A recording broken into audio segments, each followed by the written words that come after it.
नमस्कार दोस्तों, युक्ति संस्थान के खास कार्यक्रम गुफ्तगू में आप सभी का स्वागत, अभिवादन।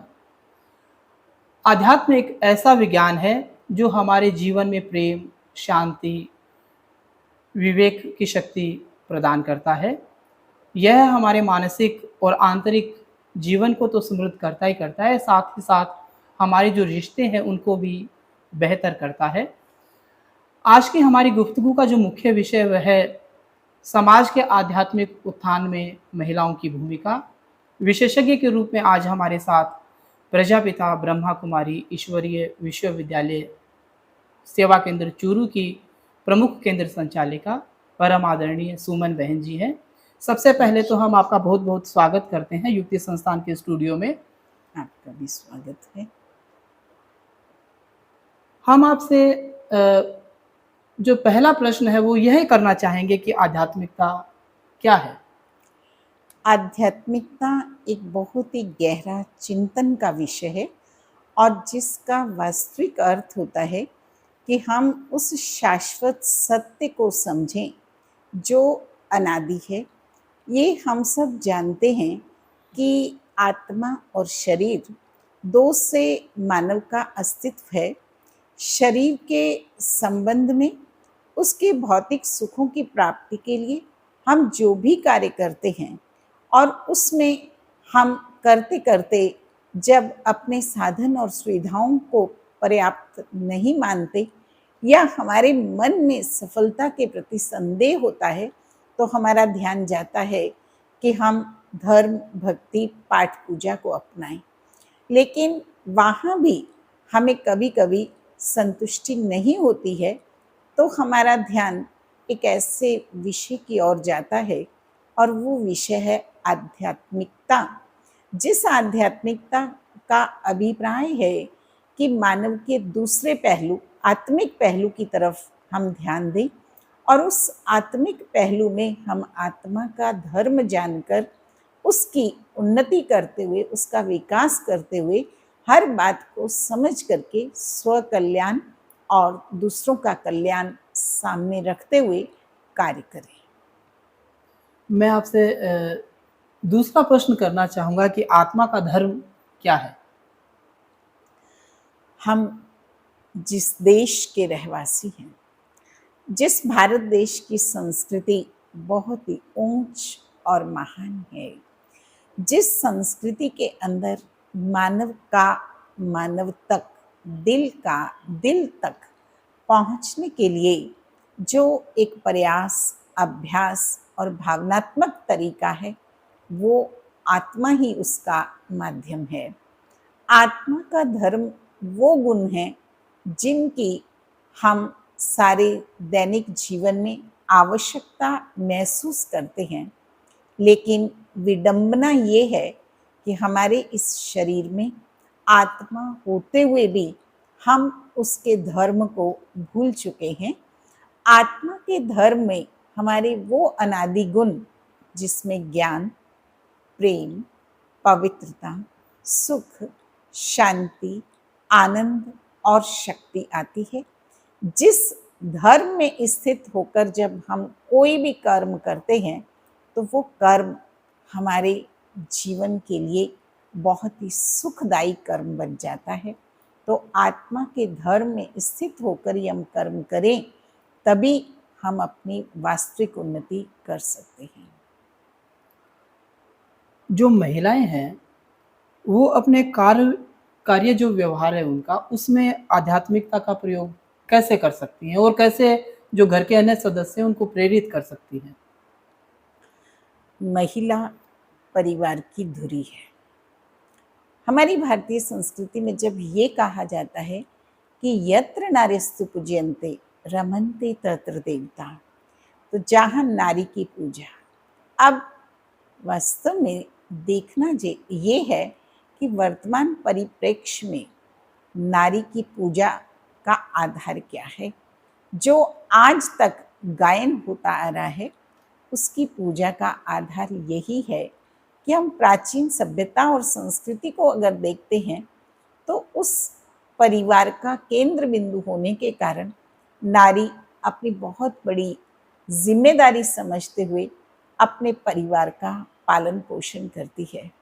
उसकी दिनचर्या सुबह सबसे पहले प्रारंभ होती है और जब पहले प्रारंभ होती है तो सारा दिन उसको दैनिक क्रियाकलापों के अतिरिक्त परिवार के हर व्यक्ति का ख्याल रखना होता है, चाहे वो बड़े हों या छोटे हों। अब अपने क्रियाकलापों को करते हुए अनेक लोगों के साथ अनेक प्रकार के व्यवहारों में आते-आते कई बार उसके अंदर क्रोध, जोश, चिड़चिड़ापन, आवेश, कार्य के प्रति लगाव की कमी, ऐसी कई-कई बातें आ जाती हैं। लेकिन अनुभव ये कहता है कि अगर हमने प्रातःकाल उठते ही आध्यात्मिक शक्ति को समझते हुए अपने आप को सारे दिन के अंदर आने वाली बातों, समस्याओं को समझ करके उस परम शक्ति, परम पिता परमात्मा को याद करके अपने आध्यात्मिक बल को बढ़ा लिया है और अपने अंदर इन गुणों को ऐसा स्थान दिया है जो हमने आत्मा के धर्म के रूप में चर्चा की है, और उन गुणों का वो चिंतन बार बार करती है कि मैं तो हूँ ही शांत स्वरूप, मैं तो हूँ ही शक्ति स्वरूप, प्रेम स्वरूप, तो मुझे ऐसा ही व्यवहार दूसरों के साथ करना है। जब वो प्रातः काल से ऐसे अभ्यास के साथ अपने क्रियाकलाप करती है और स्व कल्याण, विश्व कल्याण की भावना को सामने रख करके चलती है, तो सारे दिन में वो अपने कार्यों को जिम्मेदारी से निभा भी सकती है और निभाती भी है।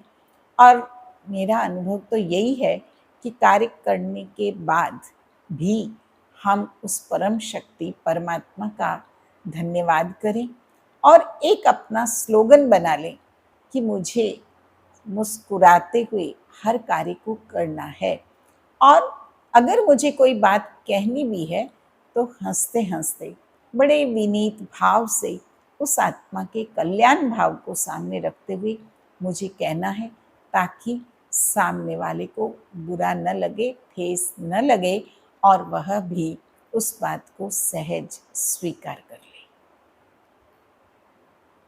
आध्यात्मिकता का हमारे शरीर पर और हमारी मानसिकता पर क्या प्रभाव पड़ता है? मनुष्य जीवन एक ऐसा जीवन है कि शरीर आत्मा के बिना और आत्मा शरीर के बिना कुछ भी नहीं कर सकती है। इसके लिए हमें शरीर का पोषण भी चाहिए और आत्मा का भी पोषण चाहिए। शरीर के पोषण के रूप में हम खाना, पीना, सोना, उठना, बैठना, चलना और इन कर्म इंद्रियों के हर विषय के अनुसार अनेक कर्म करते हैं।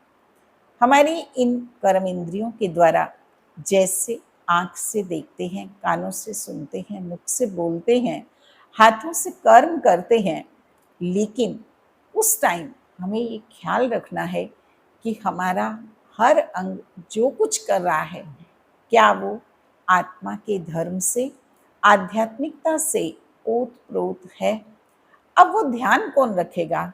वो ध्यान रखेगी इस शरीर की मालिक आत्मा है।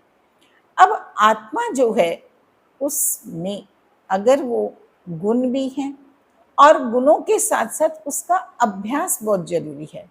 ज्ञान होना एक अलग बात है और उसका अभ्यास, उसका जो प्रयोग है, उस प्रयोग को बढ़ाने के लिए हमें बहुत अच्छा संग, अच्छी पुस्तकों का संग, अच्छे लोगों का संग और शरीर के पोषण को बनाए रखने के लिए शुद्ध सात्विक सतो आहारी जिसको कहते हैं, शाकाहारी भोजन होना चाहिए।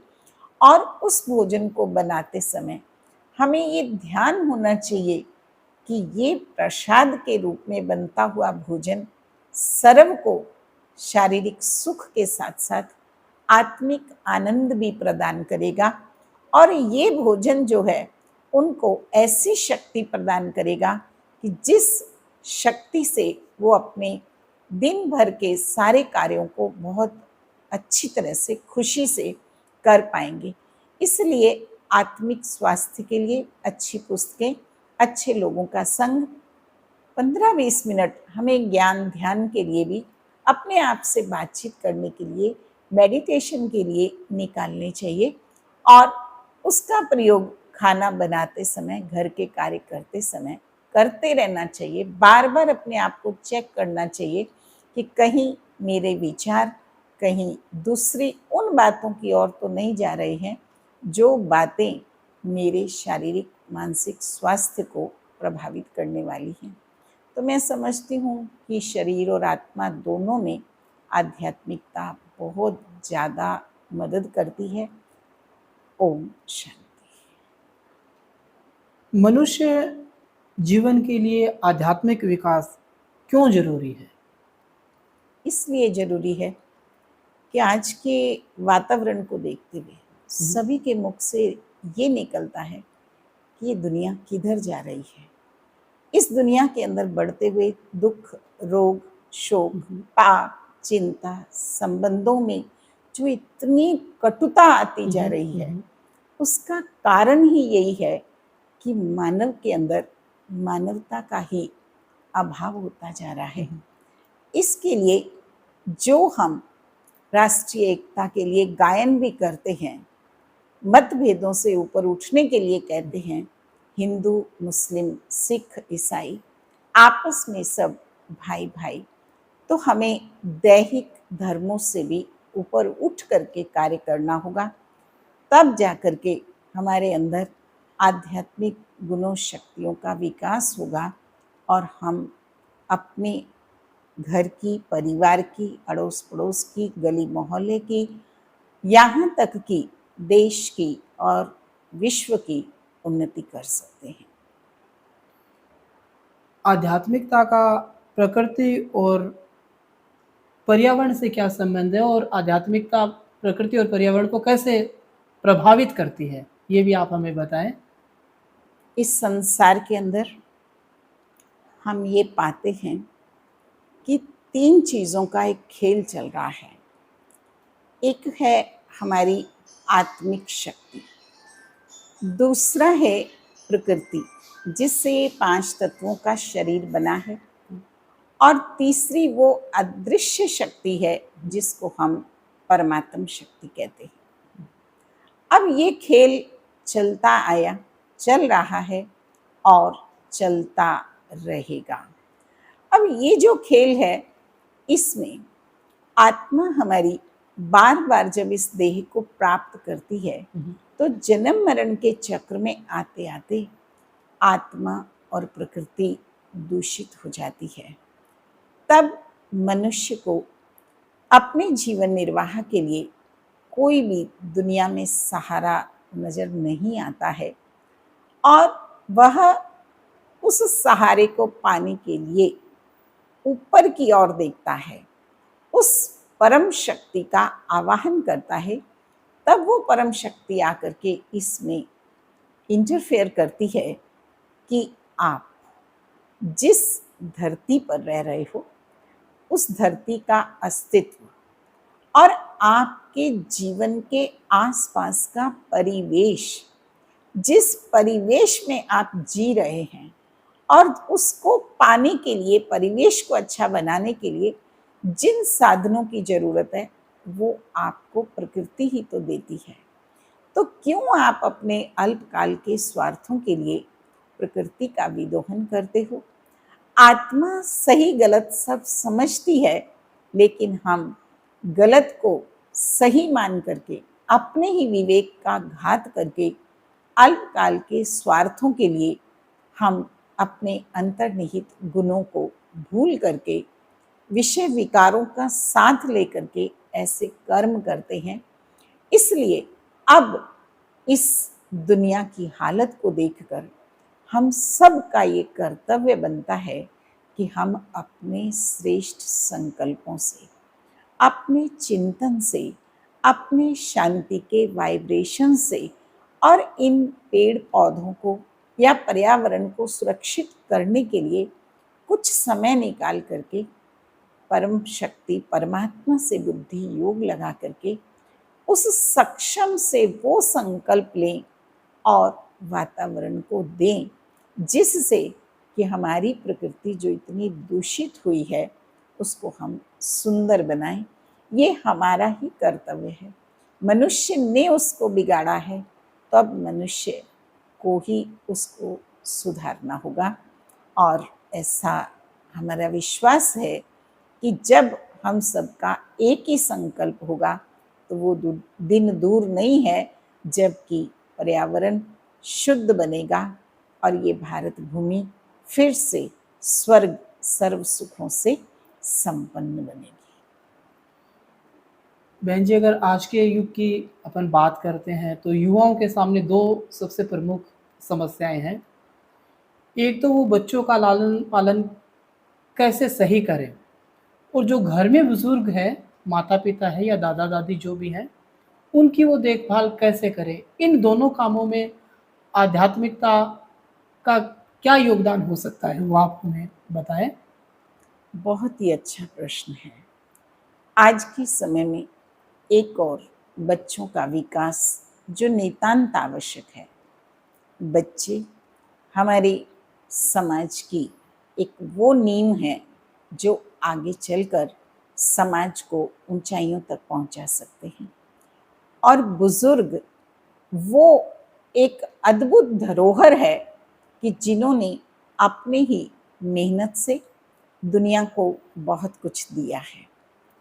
अब जहाँ बात आती है युवा वर्ग की, तो युवा वर्ग के अंदर जोश तो बहुत है, कुछ नया करने की भावना भी है, लेकिन आवश्यकता है जोश को होशपूर्ण तरीकों से बड़े और छोटों के रोल को समझते हुए उनके लिए रोल मॉडल बने। ये कब संभव हो सकता है? इसके लिए आज दुनिया की स्थिति देखते हुए संस्कार केंद्रों की आवश्यकता पड़ रही है। परंतु अगर हम ये सोचें कि घर के बच्चे और घर के बड़े हमारे ही परिवार के सदस्य हैं, समाज की बढ़ती हुई जनसंख्या ने एक अवधारणा लोगों को दे दी कि हम दो हमारे दो। अब उससे हुआ ये कि बच्चों के पास जब बड़े नहीं, परिवार में कोई अनुभवी नहीं, और आज के अर्थ प्रधान युग में बढ़ती हुई आर्थिक आवश्यकताओं के साथ आकांक्षाएं इतनी है कि हर व्यक्ति पैसा कमाने की होड़ में इन दोनों स्तर के लोगों को, चाहे बच्चे हैं चाहे बड़े हैं, उनको निग्लेक्ट करते जा रहे हैं। और जिसका इफेक्ट ये आ रहा है कि आज युवा पीढ़ी जब इनको निग्लेक्ट करती है, उनको टाइम नहीं देते, उनको अच्छे संस्कार नहीं देते, और इस आपाधापी के युग में खुद ही नैतिकता से नीचे आ करके कर्म करते हैं। धन कमाने के लिए चोरी, झूठ, कपट, बेईमानी और स्टैंडर्ड का आधार आज की साधन और सुविधाएं मान रहे हैं। जो हमारे प्राचीन आदर्शों ने हमें सादा जीवन, उच्च विचार की एक अवधारणा दी, उसको भूलते जा रहे हैं, तो उसका परिणाम ये है। और इसके लिए व्यक्ति को स्वयं पहले ये चिंतन करना होगा कि मुझे क्या करना चाहिए, और अपनी दिनचर्या को देखते हुए, चाहे कितनी भी व्यस्त उनकी दिनचर्या है और जिस व्यस्तता के कारण वो अस्त व्यस्त हुए पड़े हैं, वे अस्त व्यस्त के स्थान पर आध्यात्मिकता का समावेश करके एक एक गुण को आवश्यक समझते हुए स्वयं में समाहित करके ऐसा कुछ परिवर्तन करें, समय निकालें और अपने जीवन को एक आदर्श जीवन उन बच्चों के लिए बनाएं। क्योंकि आज की युवा पीढ़ी अगर अपने घर परिवार के बुजुर्गों का सम्मान करेगी तो उनकी इस स्थिति को देखकर उनके बच्चे भी प्रेरित होंगे। नहीं तो आज के बुजुर्गों के सामने जो समस्या है वो दिन दूर नहीं है कि जब आज की युवा पीढ़ी बुजुर्ग हो जाएगी तो उनके बच्चे भी उनके साथ वैसा ही करेंगे। बड़ा दुख होता है कि जो इतने बड़े बुजुर्ग जिन्होंने हर प्रकार की मेहनत करके पाल पोस करके अपनी सुख सुविधाओं का त्याग करके बच्चों को इतने ऊंचे ऊंचे पदों पर बिठाया है, आसीन किया है, और वही बच्चे आज बुजुर्गों को समझ नहीं पा रहे हैं। इसलिए वो अपनी टोटल दिनचर्या में रहन सहन, खान पान, दृष्टिवृत्ति, बोलचाल, कर्म व्यवहार को ऐसा बनाएं जिससे कि आने वालों के लिए वो एक उदाहरण बन सके। तो बहुत सुंदर परिवर्तन आ सकता है, लेकिन आवश्यकता है इस परिस्थिति को समझने की। आध्यात्मिकता से दूर होने के प्रमुख कारण आप कौन से देखती हैं? आध्यात्मिकता से दूर होने का एक मुख्य कारण है हमारे यहाँ पर, यद्यपि हम 33 करोड़ देवी देवताओं की बात करते हैं, हम यहाँ की पूजा पद्धतियों की बात करते हैं, और हम यहाँ की धार्मिक पुस्तकों का अध्ययन भी, शास्त्रों का अध्ययन भी करते हैं। अब समय ये आ गया कि उनमें छिपी हुई जो मूल्यपरक शिक्षा है उसको हम छोड़ते जा रहे हैं, भूलते जा रहे हैं। और छोड़ने और भूलने के कारण दूसरी बात, समाज के अंदर समय प्रति समय ऐसी कुछ बातों का समावेश धार्मिकता में होता जाता है कि अंधश्रद्धाएं बहुत ज़्यादा बढ़ती जाती हैं। वास्तविकता को न खुद समझ रहे हैं और न वास्तविकता के स्वरूप को वे अपने बच्चों को समझा पा रहे हैं। अब स्थिति ये हो गई कि जब हम खुद ही उन रीति रिवाजों या उन पूजा पद्धतियों के आध्यात्मिक रहस्य को नहीं जान रहे हैं, तो हम कैसे आज के वातावरण को बदल सकते हैं?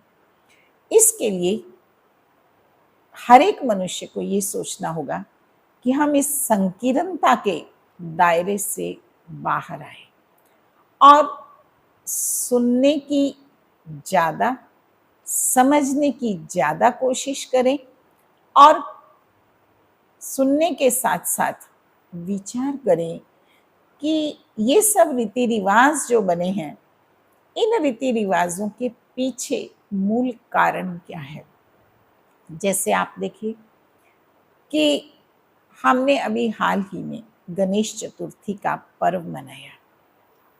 हमने सोचा कि उनके आगे हाथ जोड़ना, सिर झुकाना, प्रसाद चढ़ाना, फेरियां लगाना या उनके शारीरिक स्वरूप का वर्णन करना या उनके द्वारा जो उनके खान पान की बातें करना, यही पूजा है।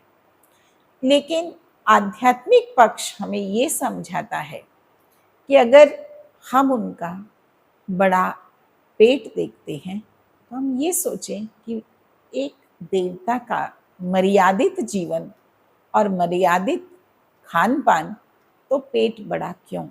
वास्तव में ये विशालता का प्रतीक है, लेकिन हमने उसको देखकर या तो हंसी उड़ाई और या उसको इस रूप में स्वीकार किया कि हाँ होता होगा, लेकिन नहीं। इसी प्रकार उनके विशाल कर्ण, कानों को जब देखते हैं तो जरा विचार तो करें कि इतने बड़े बड़े कान किसी के हो सकते हैं, लेकिन वो कान किस बात के प्रतीक हैं कि आप अधिक सुने। और सुनने के साथ साथ दो कान का मतलब है जो बात हमारे काम की नहीं है उसको एक कान से सुनकर दूसरे कान से निकाल दें।